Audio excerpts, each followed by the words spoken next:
कि आज का जो सेशन है मैं बताने वाला हूँ डायरेक्ट और इनडायरेक्ट टैक्सेशन में क्या डिफरेंस है। क्योंकि बहुत सारे स्टूडेंट को जानकारी चाहिए डायरेक्ट इनडायरेक्ट टैक्स क्या होती है। क्योंकि टैक्सेशन जब भी हम लोग पढ़ते हैं तो डायरेक्ट और इनडायरेक्ट टैक्स एक बेसिक टैक्सेशन की एक टॉपिक है।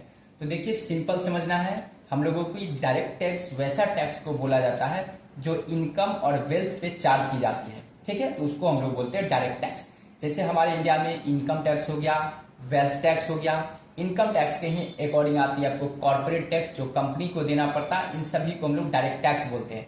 बट 2025 में हमारे पार्लियामेंट में एक पास हुई है डायरेक्ट टैक्स कोड बिल 2025 में। अब उन तमाम डायरेक्ट टैक्सेशन को जो इनकम टैक्स थी उसको अब बोल दिया गया डायरेक्ट टैक्स कोड। अब दूसरा समझना इनडायरेक्ट टैक्स क्या है। तो इनडायरेक्ट टैक्स के अकॉर्डिंग आती है कि वैसा टैक्स जो गुड्स एंड सर्विसेज पे जो चार्ज की जाती है उसको इनडायरेक्ट टैक्स बोला जाता है। जैसे हमारे इंडिया में अभी बेस्ट एग्जांपल है GST, goods and services tax. GST से पहले हमारे इंडिया में कई प्रकार की इनडायरेक्ट टैक्सेशन थी। जैसे कस्टम ड्यूटी था जिसमें आती थी इंपोर्ट एक्सपोर्ट, वैट टैक्स आती थी, सीएसटी आती थी, एक्साइज ड्यूटी आया करता था, सर्विसेज टैक्सेशन थी। इन तमाम टैक्सेशन को हम लोग इनडायरेक्ट टैक्स बोलते थे। लेकिन इन तमाम प्रकार के टैक्सेशन को 2017 में गवर्नमेंट ने सबज्यूम कर दिया गया और उसको नाम रखा वन टैक्स वन नेशन, अर्थात जिसका नाम पड़ा GST, goods and services tax, जो पहले की अपेक्षा अब जो है मोर एंड मोर कॉम्प्रिहेंसिव हो गया, मोर एंड मोर इफेक्टिवनेस हो गया, ट्रांसपेरेंट हो गया। इसलिए गवर्नमेंट को आवश्यकता पड़ा तो जीएसटी उन्होंने लाया। जो अभी जीएसटी एक्ट चल रहा है 2017 चल रहा है, तो यही रहा।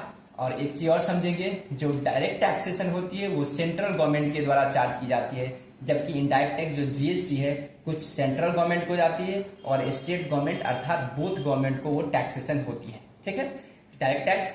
और नाम क्यों पड़ा डायरेक्ट टैक्स? क्योंकि डायरेक्टली कोई इंडिविजुअल अपने इनकम को अर्निंग करेगा और गवर्नमेंट को पेमेंट करेगा, इसलिए उसको नाम पड़ा डायरेक्ट टैक्सेशन।